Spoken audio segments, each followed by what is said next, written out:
아멘. 이스라엘 땅에서 온 소녀의 복음이라 이렇게 제목을 좀 길게 잡았습니다. 우리가 이 땅 위에 사는 동안 사람으로 태어났으니 사람답게 살아야 되고 또 뭔가 보람 있는 삶을 살다가 하나님 앞에 가야 합니다. 그냥 있으나 마나 한 그런 인생, 그런 삶을 살아서는 안 되는 것입니다. 사람을 가장 깊이 생각하는 것이 철학이 아니겠습니까? 우리 기독교계에 여러분 이름 석자되면 다 아는 김진홍 목사님은 계명대학교 철학과를 졸업한 분입니다. 계명대학교의 1회 졸업생이라는 거 보면은 아마 철학과가 생기고 최초로 그 철학과를 들어가서 졸업을 한 것 같습니다. 그런데 철학을 공부했지만 그의 마음속에는 많은 갈등이 있었던 것 같습니다. 그러다가 보니까 이 어머니도 예수 믿는 사람이고 한데도 불구하고 절에 가가지고 기독교보다는 아무래도 불교가 철학에 가깝거든요. 그러니까 불교에 깊은 진리가 있겠다 해서 불교에 입문을 했습니다. 그러나 거기에서 어떤 답도 얻지 못하자 그는 방황하기 시작했습니다. 서울로 올라가서 약간을 끌고 엿장사를 시작했습니다. 아이스객기 장사를 시작했습니다. 이 아이스객기 장사를 시작을 했는데 아이스객기를 파는 것이 목적이 아니고 이분은 그냥 인생 경험을 하는 겁니다. 그래서 여름날 아이스객기를 팔다가 수요일이 고개 위에 앉아서 아이스객기 통을 땅바닥에 깔고 거기에 앉아서 아이스객기를 꺼내서 먹고 있는데 저 밑에 언덕 밑에서 어떤 사람이 엿장사가 엿리학가를 끌고 언덕 위를 올라오고 있는데 혼자서 끌고 올라오는 것이 보니까 애처로워 보여서 그냥 쫓아내려가서 그 리학가를 밀어서 언덕 위에까지 올라오는데 같이 올라오면서 가만히 보니까 엿장사 엿방티 속에 철학대사전이 거기에 있는 겁니다. 이 철학대사전은 아무나 보는 책이 아니기 때문에 한눈에 그걸 딱 알아보고는 이 사람이 어디서 엿주고 철학사전을 받았구나 이렇게 싶어가지고 마침 자기도 철학가 출신이니까 그분 보고 물었답니다. 보시오, 이 엿장사 하는 분이니까 이 책은 당신한테 필요가 없을 것 같으니까 이거 내 돈 줄 테니까 이거 내한테 주시오 하니까 그 엿장사가 이렇게 쳐다보면서 하는 말이 당신이 철학에 대해서 뭘 아요? 이렇게 묻는 겁니다. 그러니까 아주 웃겨서 하는 말이 보시오, 당신은 철학에 대해서 뭘 아요? 이렇게 물었는데 그러다 보니까 이 사람은 한 사람은 서울에서 어느 대학교에 철학과를 졸업한 사람이고 한 사람은 대구에서 철학과를 졸업한 사람이고 이 두 사람이 그때부터 만난 겁니다. 이게 참 희한하죠. 그 김진홍 목사님 얘기를 들어보면은 진짜 철학을 하면은 사람이 바보가 되어버린답니다. 자살하든지 허무주의자가 되든지. 근데 자기 말로는 철학을 약간 덜 했대요. 그래가지고는 그래도 엿장사 아이스객기 장사가 된 거죠. 그런데 이제 이 두 사람이 자주 만나서 술도 마시고 이렇게 하다가 어떤 목사님을 만났는가 봅니다. 어떤 목사님을 만나서 당신네들이 하나님이 살아계신 것을 좀 깨달으면 좋겠다. 일주일에 한 번씩 내가 시간을 낼 테니까 성경을 같이 좀 배우자. 이렇게 해서 성경을 배우는데 그 엿장사 하던 분은 그 다음부터는 참여하지 않고 이 김진홍 목사님이 어떤 목사님을 통해서 예수님을 영접하게 되고 그리고 신학교에 가서 목사가 된 것이죠. 목사가 되었을 때 그는 생각하기를 내가 빈민을 좀 어려운 사람들을 위해서 한 생을 바쳐야 되겠다 이렇게 생각하고 그리고 들어간 곳이 청계천 빈민촌에 들어가서 교회 이름을 할빈교회, 옛날 홍길동이 할빈당이라고 하잖아요. 그러니까 이 완전히 보면은 이게 할빈교회라는 그런 간판을 내걸고 교회를 개척하면서 자기는 넉마주의도 하고 또 넉마하는 사람하고 함께 어울리고 그렇게 돈을 좀 벌면은 밀가루를 사서 가난한 사람들을, 어려운 사람을 주고 이렇게 하면서 했는데, 교회가 부흥이 된다든지 뭐 이런 그런 상태 속에서 어떤 것도 잘 느끼지를 알지를 못해요. 그래가지고 이분이 참 어려운 사람들 보면 많이 돕고 이렇게 하는데, 자기가 마음을 특징적으로 가지게 된 것이 뭐가 있느냐 하면, 한 번은 전도를 한다고 이렇게 가다 보니까 아이들 신발이 소복하게 방문 앞에 있는데 집이 조용한 겁니다. 그 왜 이렇게 아이들이 이렇게 많은데 이렇게 집이 조용할까 해가지고 문을 두드리고 계십니까 계십니까 해도 아무 대답이 없어서 문을 열어보니까 애들이 전부 쭉 누워 있는데 5명이 똑바로 누워가지고 눈 감고 불러도 대답도 않고 있더랍니다. 그래서 야들아 야들아 일어나라 일어나라. 그렇게 애들이 쭉 일어나면서 너희들 왜 이러고 있냐 하니까 목사 선생님, 우리가 한 3일 동안 아무것도 못 먹고 굶었어요. 그래, 왜 굶었노? 엄마가 집에 들어오지를 않습니다. 그래서 너희 엄마가 뭐 하냐? 그래, 어디에서 포장마차를 하는데, 그런데 엄마가 안 들어왔다는 거예요. 그래서 애들을 전부 쭉 데리고 포장마차 하는데 가봤더니 없는 거예요. 아이들도 가봤다는 거예요. 없다는 거예요. 그래서 그 주변의 사람들에게 여기 포장마차 하던 사람들이 어떻게 됐냐 하니까 그 한 3일 전에 경찰들이 와서 포장마차 하는 사람들 다 붙들어 갔다. 전부 다 붙들어 가고 벌금을 내지 않으면은 그 유치장에 가다 놓는다. 그 장사해야 될 장소가 아닌데 장사를 했다 이거죠.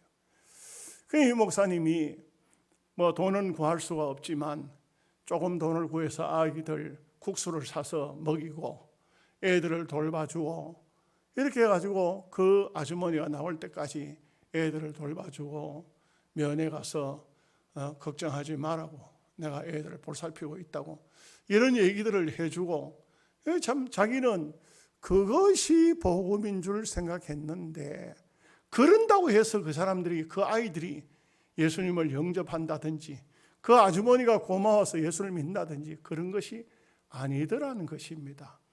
폐병 환자를 만났어요. 폐병 환자를 어떻게 하면 저 사람에게 복음을 줄까? 먼저 폐병을 고쳐줘야 되겠다. 그래서 정말 있는 돈 없는 돈 다 털어가지고 개고기 사다가 대접하고 약 사다가 대접하고 이래가지고 폐병을 고쳐줬더니 이 사람이 그때부터 열심히 사는 것이 아니고 병을 고치니까 술을 먹고 와서 자기 부인을 들고 패서 그 부인이 어느 날 실컷 남편에게 두드려 맞고 교회 와가지고 목사님, 우리 남편 그냥 죽도록 놔두지 뭐 하려고 고쳐가지고 날 이렇게 가족들이 이렇게 힘들게 하느냐고. 그래가지고는 참 목사님이 고민이 깊었다는 것이죠. 또 어떤 아주머니는 병이 났는데 병원 갈 돈이 없어서 그 뭐 택시를 부르려고 해도 택시도 없고 하니까 목사님이 들쳐 업고 병원을 갔는데, 병원을 가도 돈 없다고 안 받아주더라는 것이죠. 돈을 없다고 안 받아주는데 병원을 2번, 3번째 가다니까 그 아주머니가 그만 목사님 덩어리에서 죽어버렸어요. 이게 뭐 몸이 뻣뻣해졌는데, 그러니 그 아주머니를 다리 위에다 눕혀놓고 목사님이 앉아가지고 얼마나 속이 상하고 화가 나는지 차라리 이놈의 병원들 다 불사질러 보고 내가 감옥 들어가야 되겠다고 이렇게까지 했었다는 것입니다. 이 빈민들을 구원하는 방법이 먹을 것을 주고 입을 것을 주고 병든 사람 약을 갖다 주어서 병을 고쳐주고, 그게 복음인가? 아니더라는 것입니다. 그래서 많은 착오를 겪고 난 다음에 그가 깨달은 것은 뭐냐 하면은 예수를 주지 않는 것은 아무 소용이 없더라. 병을 고쳐놓으니까 술 먹고, 어려운 사람 먹을 걸 갖다가 실컷 넉마하면서 고생해가지고 밀가루 사다 주고 국수 사다 주니까 그 다음에는 목사 선생님 국수 떨어졌시오, 국수 좀 더 주시라요, 밀가루 떨어졌습니다. 그러니까 목사님이 가만 생각하니까 뭔가를 해주면 이 사람들이 용기를 내고 새로 해야 되는데 그게 아니더라는 것입니다. 가난한 사람은 옛날부터 하는 말이 나라의 임금도 구제를 못한다듯이 그것은 안 되더라고요. 거기서 깨달은 것이 뭐냐, 우리가 진정으로 남에게 도움을 주려고 하면 복음을 줘야 된다 이거죠. 오늘 말씀을 제가 이 말씀을 드리고자 하는 것입니다. 이스라엘 나라에서 잡혀온 소녀가 이거 뭐 아무것도 아니잖아요. 존재감이 아예 없는 그런 아이입니다. 그런데 자기 주인을 가만히 살펴보니까 이 한센병, 나병이죠, 문둥병에 걸린 거예요. 이러니 그 모습을 보면서 이 여자아이가 자기 안주인에게 한 말이, 우리 주인님께서 이스라엘 선지자 앞에 있었으면 참 좋겠습니다. 왜냐하면 우리 선지자가 그 나병을 고쳤을 것입니다. 여러분, 이 한마디가 굉장한 복음이 되었다 이거죠. 이 한마디가 엄청난 파장을 불러왔어요. 그야말로 이 나만이라는 한센 병자는, 이 사람은 아람 나라에 있어서는 아주 공을 세운 사람이고 군대 장관이라 이거죠. 그런데 이 나라에서도 지금 고민거리가 뭐냐면, 군대 장관이, 우리로 말하면 국방부 장관이 그 당시는 나라를 책임지고 있는 자리만 임금이지, 임금 외에는 나만 장군이 두 번째이지만 사실상 그 사람이 실권자인 것입니다. 그런데 이 사람이 나병에 걸렸으니 이 나라의 고민이 보통 고민이었겠습니까? 그런데 이 여자의 말 한마디가 안주인을 통해서 나만 장군에게 전달되고, 나만 장군이 아람 나라 임금에게 가서 이야기하고, 아람 나라 임금이 내가 친서를 써서 보내겠다면서 이스라엘 임금에게 편지를 써서 보내는, 우리가 결과를 잘 알지만 요단강에 가서 7번 씻고 이 나병이 나음으로 인해서 이 두 나라 간의 관계가 아주 아름다운 관계로 발전하게 됐다는 얘기인 것입니다. 복음 말 한마디, 이것이 얼마나 귀중한 역할을 하고 있는 것입니까? 장 프라스와 그 마르미옹이라는 사람이 바보란 세계, 바보의 세계, 이런 책을 썼어요. 우리가 살고 있는 이 시기는 가만히 두어도 종말이 온다, 이렇게 그 말을 했어요. 왜 그러냐면 전부 이 땅에 사는 사람들이 이기주의로 생각하는 겁니다. 내가 예수 잘 믿고 천당 가면 됐지, 누구 뭐 다른 사람 또 건질 일이 뭐 있나, 그 사람은 그 사람 사정이고, 나는 내가 예수 잘 믿으면 되고, 내가 복 받으면 되고, 내가 은혜 입으면 되지, 다른 사람들 무슨 관심이 있느냐. 다른 사람이 타인에 대해서, 나 1인칭, 나 외에는 타인에 대한 것은 관심이 없는 바보의 세계라. 이 바보의 세계가 깊어질수록 나라는 절단나고 세계는 종말을 맞이한다는 것입니다. 뭘 얘기하고 있냐면 1880년 이후에 지구의 평균 수명이 1도가 올라가면서, 그러면서 엘니뇨 현상이 나타나고 온난화 현상이 나타나며 온갖 온실가스나 또 온갖 폐기물을 통해서 팬데믹 전염병들이 전 세계를 휩쓸고 있다는 것입니다. 이렇게 돼서 지금은 전 세계적으로 이게 뭐 유행병처럼 번지고 있는 것이 이 세상에 지금 지구가 한마디로 말하면 큰 몸살을 앓고 있습니다. 이게 뭐냐면 지금 현재 여러분 방송에도 가끔 나옵니다만 미국이나 러시아나 카나다나 호주에 산불이 꺼지지 않고 있습니다. 이 불은 웬만한 지금 현재 비가 쏟아져도 불이 꺼지지를 않아요. 지구가 지금 온 사방 지금 불타고 있습니다. 여러분 한번 인터넷 들어가 보십시오. 불타고 있는 지역이, 불이 꺼지지 않는 지역이 얼마나 많은지 몰라요. 그런 거 하면 전 세계적으로 지금 현재 이 지구는 심각한 생태계 파괴가 이루어지고 있습니다. 글쎄 이것도 생태계 파괴 중에 하나일까요? 최근에는 안 갔습니다만 한 달쯤 됐는가 해를 사러 횟집을 갔더니 자연산 해가 없다고 그래요. 그래서 아니 배가 안 나가는 것도 아닌데 왜 없냐가 물고기가 동해안에서 안 잡힌다는 겁니다. 그런 얘기를 하더라고요. 그런데 대부분 팔고 있는 고기는 양식 고기입니다. 그리고 지금 현재 또 일본에서는 지금 현재 또 방사성 오염 물질을 바다로 내보내겠다고 그렇게 하고 있지 않습니까? 말릴 방법이 없어요. 미국에요, 일본의 경제인들이 미국에 진출한 사람이 참 많습니다. 이 사람들이 그 로비가 유대인들 못지 않을 정도로 로비가 강하다고 합니다. 그러면은 이거 지금 앞으로 이제 동해안 물고기는 없어지는 것도 없어지지만 있어도 먹을 수 없는 그런 시대가 오는 것입니다. 아르헨티나 지역에는 오존층이 다 파괴가 돼가지고 아르헨티나 지역에는 이 태양빛이 비치는 장소에 나갔다는 분명히 피부에 암이 생긴다는 것입니다. 그래서 계속적으로 주의를 주고 있는 것이 태양열이 강할 때는 나가지 마라. 나가면은 암에 걸린다. 피부암에 걸린다. 실제로 그렇게 암에 걸린 사람들이 참 많고요. 여러분들 유튜브를 한번 살펴보시면 압니다만 메뚜기 때 이게 해마다 보통 일이 아닙니다. 이게 바로 엘니뇨 현상인데 메뚜기 떼가 하늘을 날아오면 성경에 나오는 그 애굽 땅의 메뚜기 재앙이 바로 오늘 우리가 살고 있는 시대에도 일어나고 있어요. 그게 참 묘한 것이 중국 가까이까지 금년에 중국 가까이까지 오다가 멈췄다는 것이 그 참 이상하더라고요.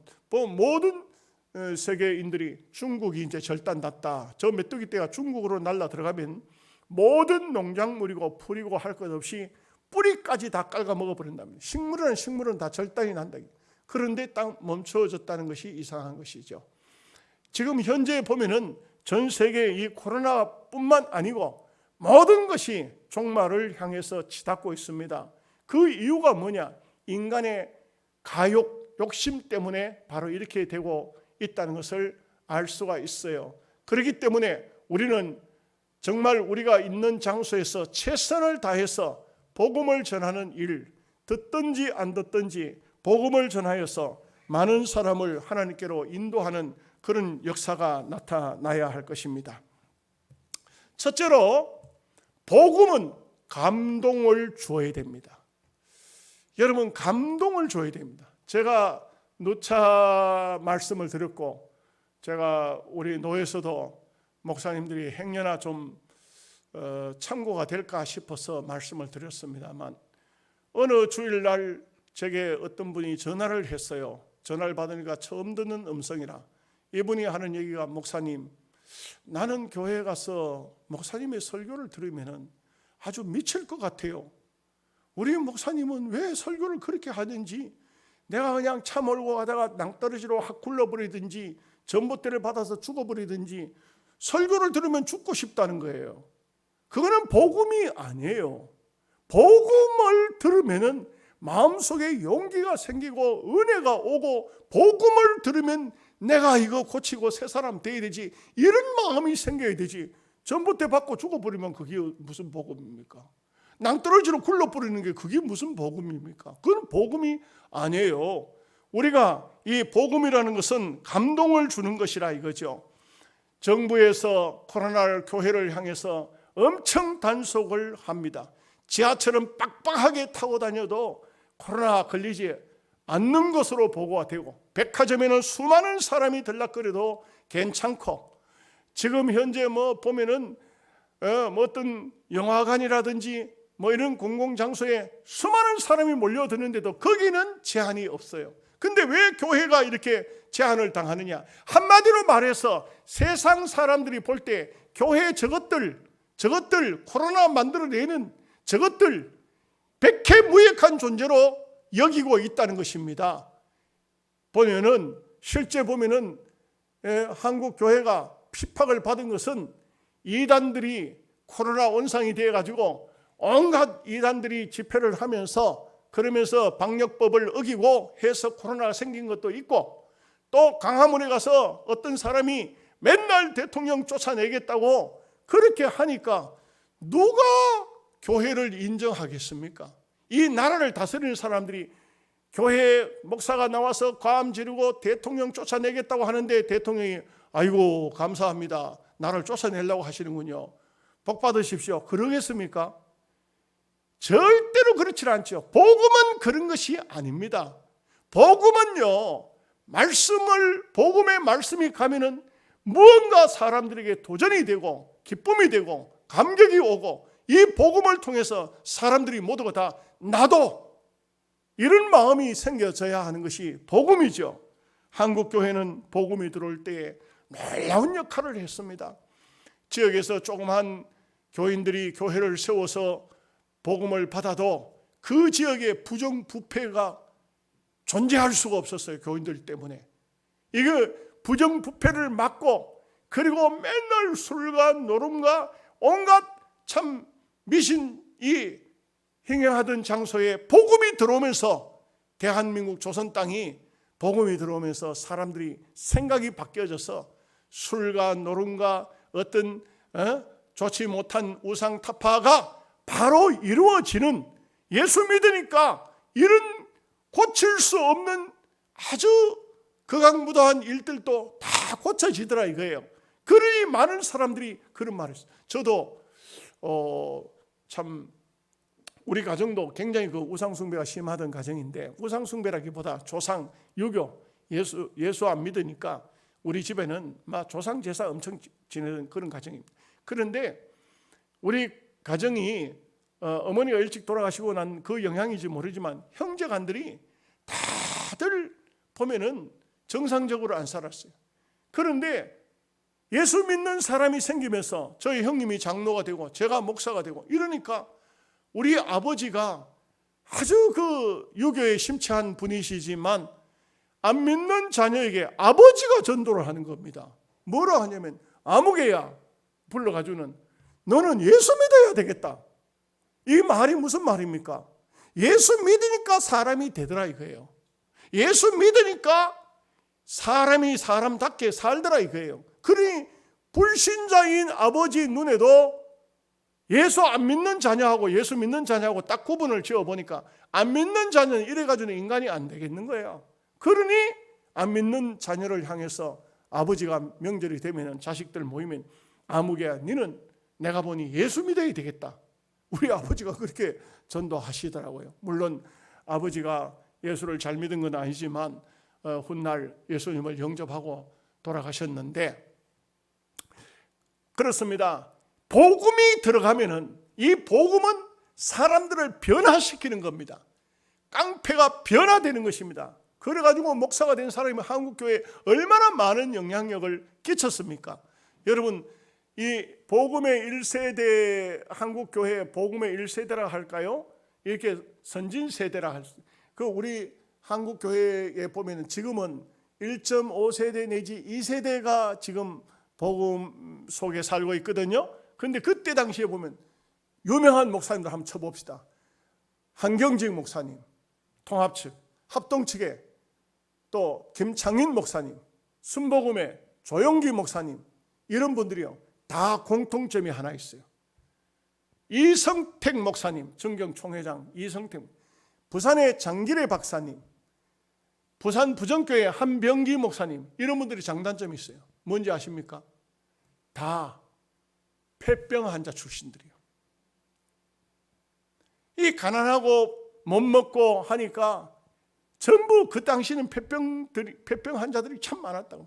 제가 이 얘기를 들으니까 참 보면 그 분들의 간증을 읽어보면요, 김창인 목사님 같은 경우도 설교하다가 강대상 밑에 깡통을 가지고 기침 굴룩굴룩하면 피가 나오니까 피를 토해가지고 그 휴지로 닦아가지고 깡통 속에 집어넣고, 조영기 목사님도 그래 했고,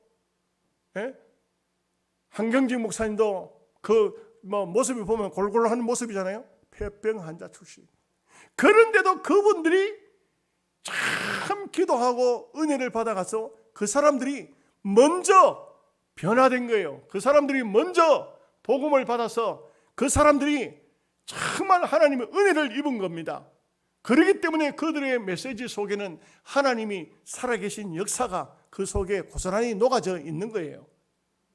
저는 그 집사람하고 한번 기도원에 전국 목회자 사모 그 세미나가 있어서 기도원에 갔었는데, 나는 한 번도 본 일이 없는 그런 참 주한장로교의 나경일 목사님이 강사로 나오셔가지고 그분이 처음 봤어요. 그때 자기 간증을 하는데 한 200명 모이는 교회에 담임 목사로 부임을 한 거예요.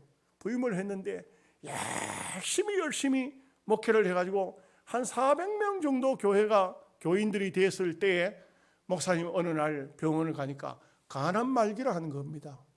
얼마나 기가 막히겠어요. 간암 말기라 하니까 이 목사님은 그냥 죽게 생겼는 거예요. 간암 말기가 어떻게 살아납니까? 그래가지고 뭐 병원에 가서 몸이 좀 안 좋다 싶어가지고 갔는데 바로 입원하라는 거예요. 그러니 그 목사님이 입원을 했는데, 근데 세상에 얼마나 3개월 뭐 그런 것도 없어요. 바로 가자마자 시한부입니다. 그런데 병원에 입원을 하고 있는데 교인들이 목사님이 간암이다 하니까 난리가 난 거죠. 그래가지고 막 교인들이 밤새워서 기도하고 이렇게 하는데, 정작 목사님은 어떻게 했느냐 하면 병원 침상에 가만 누워가지고 이런 생각을 했다는 거예요. 내가 열심히 목회해가지고 200명 교인을 400명 교인으로 만들었으니 이만하면 청당 가도 하나님께서 내게 구중은 안 하시겠다. 그러니 내가 하나님 앞에 갈 준비를 해야 되겠다. 그래서 하나님, 내가 죽더라도 주한장로교회 후임 교역자 와서 교회가 잘 되게 하시고 장로님들을 건강하게 하시고 이렇게 쭉 기도하면서 이제 침상에 누워 있는데, 근데 이제 일주일쯤 침상에 누워 있었답니다. 근데 이제 사모님이 왔는데 의사가 이 암 환자일수록 정신이 더 말똥말똥하다 그래요. 근데 의사가 그 사모님 보고 하는 말이, 사모님 아무래도 오늘 저녁이 고비일 것 같습니다. 오늘 밤을 넘길란지 모르겠습니다. 그러니 뭐 목사님 얼굴 보고 싶은 사람 있으면 속히 데려와서 얼굴 보시고 그렇게 준비하십시오 이러더라는 거예요. 그러니 목사님이 생각에 이거 뭐 오늘 밤이 마지막이라 하니까 굉장히 그 마음이 짠하더라고요. 그런데 두 딸이 있었답니다. 아직도 초등학교 이제 저학년인데, 근데 이제 막 얼마 있다니까 이제 사모님이 애들을 데려온 거죠. 막 복도에서 애들이 아빠가 왜 병원에 있어? 그동안 이제 병원에 있다는 얘기를 안 했는가 봐요. 아빠가 왜 병원에 있어? 아빠가 많이 아파? 뭐 이래 가지고 막 애들이 발자국 소리가 또닥또닥 나더니 문이 딱 열리는데 애들이 들어와서 아빠의 손을 잡고, 아빠 어디가 아파? 아빠 아프면 안 돼 하면서 이렇게 하는데, 그만 그 마음이 콱 무너지면서 내가 죽는 것이 맞는가? 그 애들을 얼굴을 한 번씩 보고 난 다음에 이제 사모님이 애를 데리고 나가고 나자 바로 그때부터, 하나님 내가 죽는 것이 맞습니까? 죽는 것이 하나님의 뜻입니까? 내가 죽어야 하나님 영광 받으십니까? 나는 말기라서 오늘 밤을 못 넘긴다고 하는데 하나님 나는 살 수는 없습니까? 이렇게 이제 기도가 일주일 동안 했던 기도가 그날 밤에 바뀌기 시작하더라고요. 바뀌어서 기도하기를, 하나님 나를 살리셔서 하나님 영광 받으실 수는 없습니까? 간암 말기라 하지만 하나님이 하시면은 얼마든지 하실 수 있지 않습니까? 하나님 살려주세요. 그때부터 기도 제목이 그날 밤이면 끝난다 하는데 기도를 그렇게 하는 겁니다. 그런데 성경 구절이 하나가 머리에 파뜩 떠오르는데, 이사야서 53장에 있는 말씀이 떠오르는데 뭐라냐면, 내가 채찍에 맞음으로 네가 나음을 입었느니라. 이 말씀이 딱 떠오르더라 그래요. 그래서 그 말씀을 붙잡고 예수님이 나의 저주를 감당했지 않습니까? 예수님이 나 때문에 십자가에 죽으셨지 않습니까? 예수님이 채찍에 맞으심으로 우리의 모든 질병을 낫게 하셨다 했지 않습니까? 하나님 살려주세요, 살려주세요. 그래가지고 밤을 새워 기도하는데 그날 밤에 안 죽더라 그래요. 그날 밤에 죽을 줄 알았는데, 그런데 새벽녘이 됐는데 이렇게 간암이니까 복수가 차서 배가 이렇게 불렀는데 갑자기 화장실을 가고 싶더라 그래요. 그래가지고는 간호사를 보고 그 당시는 간병사가 없으니까 간호사를 보고 화장실 가야 되겠다고 해가지고 화장실을 갔는데 자변기에 배에서 부르륵 하더니만 이게 자기도 걸을 수도 없었는데 부르륵 하더니만 피하고 고름하고 쫙 쏟아지더랍니다. 그날 화장실을 갔다가 돌아오면 또 가고 또 가고 3번을 갔는데 자기 생각에 배에서 한 3대박 정도의 피고름이 쏟아져 나오더라고요. 그러더니 배가 쑥 들어갔는데, 여러분 일주일 병원 입원하고 그 다음에 일주일 만에 퇴원했어요. 살은 거예요. 병원 의사도 하는 말이 세상에 자기는 의사 생활을 하면서 이런 일은 처음 봤다니. 뱃속에 있는 암이 싹 다 빠져나왔다는 거예요. 그러니 일주일 만에 완전히 회복돼 가지고 나왔는데, 여러분 이 나경일 목사님의 간증이 그 다음이 더 놀라워요. 더 놀라운 게 뭐냐면 자기가 이제는 죽고 사는 것은 하나님의 손에 있지 의사가 판정하는 것이 아니다, 이걸 알고 그때부터 복음을 전하는데, 나가서 복음을 전하면은 어떤 복음을 전했느냐, 자기 그 교회 앞에 병원이 있는데 병원에 가니까 이 어떤 환자 한 사람이 얼마나 이 죽을 때가 됐는지 살이 썩어 들어가더랍니다. 버럭게 썩어 들어갔는데 이 사람이 안 죽었는 거예요. 죽어야 될 사람이 안 죽었는데, 그 의사를 만나보니까 의사는 그 사람은 전혀 가망이 없습니다. 오늘 죽을지 내일 죽을지 아무 가망이 없습니다. 그런데 목사님의 생각은 다른 거예요. 그 사람한테 가가지고 이렇게 전도한 거예요. 당신 예수 믿으면 살 수 있습니다. 여러분 다 죽어가는 사람, 아무도 희망이 없는 사람한테 예수 믿으면 삽니다 하니까 이 사람이 이 눈을 뜨고 이렇게 쳐다보더라는 거예요. 그래 목사님이 당신 예수 믿으면 삽니다, 예수 믿겠습니까? 하니까 반신반의 하더니만 고개를 끄덕끄덕 하면서 산다 하니까 고개를 끄덕끄덕 하면서 예수 믿겠다, 복음을 전했어요. 예수님을 전했어요. 그 사람이 그 병원에서 살이 썩어지면서도 숨이 안 끊어진 이유가 뭐겠습니까? 전도자를 기다리고 있는 겁니다. 하나님께서 전도자를 보내도록 기다리고 있는 겁니다. 이 사람은 복음을 받아야 될 사람이에요. 이 사람이 나경일 목사님이 그 기도원에서 그 집회하면서 말씀할 때 이분이 무슨 말을 하냐면 그 사람이 지금 자기 교회에 지금 집사라는 거예요. 살았다는 거예요. 교회 와서 살았다는 거예요. 복음은 놀라운 역사가 있습니다. 병든 사람을 고칩니다. 복음은 깡패를 고칩니다. 복음은 창녀를 고칩니다. 복음은 변화시키는 역사가 있습니다. 이것이 바로 복음인 것입니다. 두 번째로 이 복음은, 복음을 붙든 사람은 다 삽니다. 여기 나만 장군이 복음을 붙들었어요. 복음을 붙들었더니 이 복음이 그를 살리는 것입니다. 제가 참 이 설교 준비를 하다가 그러다가 제가 어떤 자매님의 간증을 읽었어요. 자매님의 간증을 읽었는데 감동이 많이 되더라고요.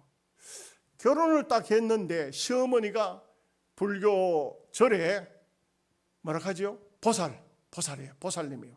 결혼을 딱 해가지고 시집에 딱 가니까 시어머니가 하는 말이 이제 우리 집 사람이 되었으니 부처님한테 인사하러 가자. 이거 기가 막힌 일이죠. 이 자매가 딱 생각하니까 야 이거 큰일 났다. 남편만 보고 신랑만 보고 시집을 왔더니 시어머니가 이렇게 불교에 심취된 사람인 줄 몰랐다 이거예요. 그러니 새 세대기가 어떻게 하겠습니까? 그래서 두 말도 하지 않고 제가 어머님 모시고 절에 가겠습니다. 그래서 서울에 있는 하계사라는 절이 있다고 합니다. 수유리에 있다네요. 이 하게사 절에 가는데 이 며느리가 속으로 기도를 하면서 하나님 어떻게 하면 좋겠습니까? 하면서 기도를 하는데 지혜가 딱 떠오르더라고요. 그러니까 어머니 그래 말해라. 저는 교회를 다녔습니다. 근데 어머님은 절에 다니시고 부처님한테 인사하러 간다 하니까 저는 교회를 다녔기 때문에 그 불당 안에 들어가면은 부처님이 싫어할 수도 있으니까 일단은 내 마음의 정리가 될 때까지 불당 안에 들어오라, 뭐 법당 안에 들어오라, 안 들어오라 이런 말씀을 하시지 말고 때가 되면은 제 마음이 결정되면은 그때 할 테니까 어머님 그렇게 하시면 어떨까요? 하니까 가만히 생각하더니 시어머니 하는 말이 그래 좋다. 니도 마음의 결정을 해야 되지. 그렇지 않고는 어떻게 되겠나. 그동안 교회를 다녔으니 이래가지고 갔는데 이 며느리는 마당에서 하나님 앞에 기도하고 시어머니는 부처님 앞에 기도하고 법당 안에 들어가서 이제 행사가 마쳤는데 왔습니다. 집에 돌아왔습니다. 그 이 며느리가 시어머니를 위해서 또 신앙생활도 해야 되고 어머니가 또 자주 절에 가자고 하니 이거 참 기가 막히죠. 그래서 많이 기도를 하고 있는데 5월 8일 어버이 주일이 됐답니다. 근데 이 며느리가 생각이 딱 떠오른 거예요. 어머니 보고 어머님 제가 어머니 따라 하게사에 자주 다녔는데 어머니도 오늘은 저하고 같이 교회를 한번 가시죠. 어버이 주일이라고 우리 목사님께서 부모님을 모셔오라 하고 부모님 모셔오면 잘 대접하겠다고 하니까 그러니까 어머니 예수 믿으라 소리 안 합니다. 어머니 교회 한번 저하고 같이 가시죠. 그러니까 이 시어머니가 가만 보니까 이 며느리가 참 착하거든요. 절에 가자 하면 가고 하니까 그리고 또 교회를 한번 가자 하니까 자기도 생각할 때 도리가 절에도 같이 가줬으니까 교회도 같이 가주는 것이 도리겠다 이렇게 싶었는데 이 시어머니가 그날 교회에 왔는데 설교를 처음으로 듣지만 놀랍게도 딱 꽂혀버렸어요. 뭐냐? 어디에서 꽂혔냐? 부모님을 공경해야 복받는다. 여기서 꽂힌 겁니다. 목사님의 설교가 내 부모를 공경하라. 그리하면 땅에서 잘되고 장수한다. 복받는다. 부모를 불효하면은 그러면 절대로 복 못 받는다. 이 시어머니가 그 설교를 듣고 너무 좋아가지고 며느라 예 어머니 목사님 평상시에도 저렇게 설교하냐? 예 그렇습니다. 아이고 설교를 들으니까 내가 기분이 너무 좋다. 다음 주일날 또 너하고 같이 가자. 이래가지고 그 시어머니가 며느리를 절간으로 인도하려고 하다가 며느리 따라 교회를 나와가지고 예수님을 영접했다는 것입니다. 복음을 붙들면은 그 영혼이 삽니다. 나만이 복음을 붙들었더니 살았지 않습니까?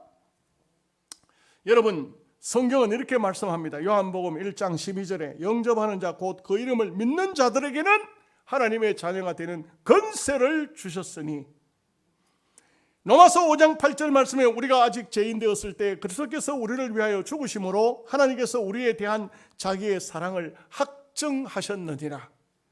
로마서 10장 9절 말씀에 내가 만일 내 입으로 예수를 주로 시인하며 또 하나님께서 그를 죽은 자 가운데서 살리신 것을 내 마음에 믿으면 구원을 얻으리라. 고린도전서 1장 18절 말씀에 십자가의 도가 멸망하는 자들에게는 미련한 것이요 구원을 얻는 우리에게는 하나님의 능력이라. 여러분 정말 중요한 것이 복음입니다. 이 복음은 우리가 어느 때든지 간에 언제든지 간에 하나님의 아주 유능한 도구이기 때문에 마치 세상 사람들은 물에 빠진 자와 같습니다. 우리는 이 복음을 던지는데 복음은 구원의 닷줄입니다. 잡으면 사는 것입니다. 구원의 닷줄을 붙들면 사는 것입니다.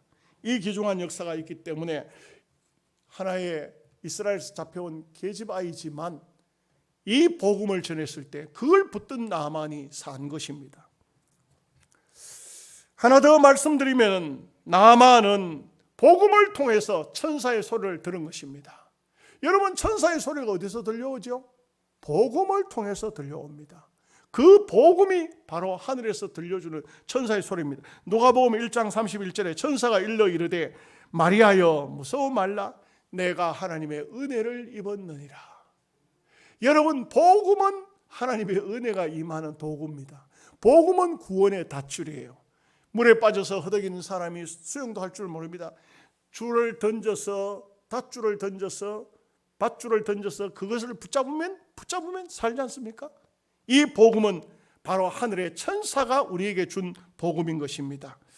여러분, 오늘 우리 시대에는 참으로 어려운 시대입니다. 낮에도 말씀드렸지만 정치적으로도 굉장히 어려운 시대예요. 참 저는 인간적으로 생각해 볼 때 이 대한민국이 언제까지 유지가 되겠나. 이재명 씨가 뭐라고 하냐면은 내가 대통령이 되면 대한민국의 미군은 한 명도 없이 싹 철수시키겠다.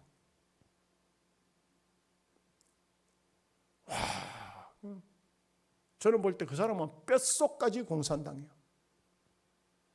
전쟁이 나면 제일 먼저 전용기 타고 도망갈 거예요 아마. 이 나라에 민주주의는 싹 없애겠다는 거예요. 그 사람이 그쪽의 후보인데, 이쪽에서는 또 윤석열이라는 사람은 자기는 대통령이 되면 이북을 먹여 살리겠다. 이게 공약이에요. 이게 다 공산당들이에요. 그럼 누구를 찍어야 돼요? 없어요. 홍준표가 대표가 될까요? 그 사람은 보수는 또 너무 극보수로 해가지고 위험하기는 해요. 왜냐하면 틀림없이 그 사람이 대통령이 되면 또 민주노총, 한국노총, 여의도 광장에 촛불 들고 또 쳐서 나온다고. 여러분 LA 갈비 먹어가지고 내가 빵 문화서 죽은 사람이 몇 명이 돼요? 이명박 대통령 때 그것 때문에 나라가 망한 거 아닙니까? 대통령이 그만 그래가지고는 나는 중도 보수라고 하면서 그만 항복해버리고 말았잖아요. 이게 나라가 대한민국이 지금까지 참 잘 유지되어 왔는데 앞으로 어떻게 될까? 굉장히 위험스러워요. 제가 아까도 말씀드렸지만 교회는 그렇게 하면은 안 되는 것이 정말 하나님 앞에 매달리고 이 민족 속에 희망을 주고 감동을 줘야 되는데 자꾸 나가서 과음을 지르고 떠들잖아요. 교회를 없애려고 하는 거예요. 지금 이 정부에서는 교회를 없애려고 해요. 그렇게 하면 안 돼요. 요셉이 바로 임금에게 가서 전체 민족이 살 수 있는 길을 제시해 줬잖아요. 교회는 그걸 해야 된다고요. 다니엘이 참 폭군 느부갓네살 임금 그런 곳에 그런 사람들, 다리오 임금 그런 사람들 앞에 가가지고 희망을 줬어요. 복음이 뭔지 희망을 줬다고. 이래가지고는 그 민족을, 그 백성들을 살림으로써 다 살았잖아요. 여러분 에스더도 보십시오. 결국은 아하수에로 임금 앞에 가지고 이제 우리가 에스더를 다음 주일날부터 배우게 될 건데, 에스더를 배워보면 참 놀라운 것이, 우리가 악한 자에게 굽힐 필요, 사탄에게 머리 숙일 필요는 없는데 분명한 것은 복음이 있어야 돼요. 복음을 가지고 있어야 하만 같은 악한 자가 나와서 유다 민족을 전멸시키려 했지만 하나님은 바꾸어 주세요. 하나님이 하시는 것이 여의도 광장에서 대통령 내려오라고 한다고 해서 내려오는 거 아닙니다. 이게 안 되는 거예요. 그런데 목사님들이 대부분 보면 우리가 못할 소리 저 사람이 하고 있어요. 잘한다 박수 치고 이렇게 우쭐대 가지고 자꾸 적대적 강대강 맞서니까 교회 탄압이 계속적으로 들어오는 것이죠. 그 앞으로 이 좌파 정권이 들어오면 교회를 어떻게 보겠어요? 교회를 완전히 없애버리려 하죠. 지금 서울에서 난리 났어요. 지금 십자가 종탑 뜯어내리겠다고, 십자가 저거 세우는 거 못 세우도록 하겠다고 지금 벌써 하면 그렇게 하고 있지 않습니까? 교회는 서울 같은 데 20%만 예배하라 그래요. 더 이상 왜 다른 데는 막 꽉꽉 사람이 들어차도 안 말리고 교회는 왜 그렇게 합니까? 계속적으로 이거 공산주의 정권으로 가는 거예요. 지금 실제적으로 공산주의 정권으로 가고 있는 겁니다. 우리가 복음을 가졌으니 이 복음이 정말 이 세상 사람들에게 무슨 소리로, 천사의 소리로 들리도록 해야 돼요. 교회가 왔단다. 아이고 이제 살았다. 목사님이 왔단다. 아이고 이제 살았다. 이렇게 돼야 된다고요. 예? 여러분, 우리 예수 믿는 성도들이, 예수 믿는 사람들이 나는 볼 때 정말 아쉬워요. 우리 목사님들이 어디에 가든 간에 병원에 갔다, 아이고 목사님 오셨으니까 이제 희망이 있네, 목사님이 기도했으니까 이제 살겠네, 이렇게 돼야 돼요. 대한민국을 위해서 목사님이 기도하고 계시네, 대한민국이 살겠다, 이렇게 돼야 돼요. 아이고 목사가 왔구나, 또 망하게 생겼네, 또 감 지르고 대망 안 할라, 이렇게 되면 안 돼요. 복음은 천사의 소리가 돼야 돼요. 여러분, 복음을 전하는 방법이요 어떻습니까? 불신 남편 어떻게 전도합니까? 정말 잘 섬겨야 돼요. 잘 섬겨야 돼요. 마음속에 불만이 있어도 그거는 혼자 풀고 어쨌든 간에 남편을 잘 섬기고 교회와 하나님 앞으로 인도해, 감동을 받아서 인도가 돼야 돼요. 절대 꾸중해가지고 예수 믿는 사람 없습니다. 아이고 내가 시집이라고 왔더니만 꼭 이 껄렁피 같은 놈 만나가지고 아이고 내가 당신하고 사느니 그냥 혼자 사는 게 낫지, 나가서 뒤져부숴, 그래가지고 아이고 이제부터라도 마누라한테 잘 보이기 위해서 예수 믿어줘야 되겠다, 그런 사람은 아무도 없습니다. 정말 잘 섬기서 천사의 소리가 들려지면은 그 소리를 통해서 복음이 되는 거예요. 감동을 줘야 됩니다. 그래서 감동이 없으면은요 안 됩니다. 여러분, 우리가 이 땅 위에 사는 동안 참 오늘같이 메마른 시대에 누구에게든지 간에 감동을 줄 수 있느냐? 감동을 줄 수 있느냐? 여러분, 여러분이 만난 사람에게 감동을 줄 수 있는가 한번 생각해 보십시오. 내가 감동을 줄 수 있을까? 은혜를 끼칠 수가 있을까? 내가 오늘 만나는 저분에게 희망을 줄 수 있을까? 생각해 보세요. 오늘 이스라엘에서 잡혀온 계집종 하나는 한마디지만 희망을 주었어요. 전콕을 찔렀어요. 여기 뭔가를 알았어요. 여러분 보십시오. 안 믿는 사람을 만났습니다. 그냥 복음 전합니다. 예수 믿으십시오. 그러나 언젠가 그 사람이 문제가 있을 때는 내가 찾아가든지 그 사람이 찾아오든지 다시 만나는 교제가 이루어집니다. 그럴 때 예수님이면 됩니다. 예수님이면 해결할 수 있습니다. 이 한마디가 나만에게 잡혀온 계집종의 한마디가 됩니다. 아예 거절해가지고 아이고 니나 천당 가서 나는 천당하고 상관없다, 이렇게 그렇게 담을 쌓아버리면 아무것도 못합니다. 절대적으로 복음이 되어야 됩니다. 하늘에서 들리는 천사의 소리가 되어야 됩니다. 그래서 우리 예전도에 여러분 오늘 헌신 예배를 드리는데 여러분들이 오늘 말씀을 꼭 기억하세요. 정말 희소식이 되는 계집종의 한 소리 한마디, 이 복음을 잡으면 살고, 이 복음이 감동을 주고, 이 복음이 바로 수많은 사람들에게 하늘에서 들리는 음성이 될 수 있도록 그렇게 여러분들이 복음을 증거하는 여러분 되시기를 주의 이름으로 축복합니다. 아멘. 기도하겠습니다.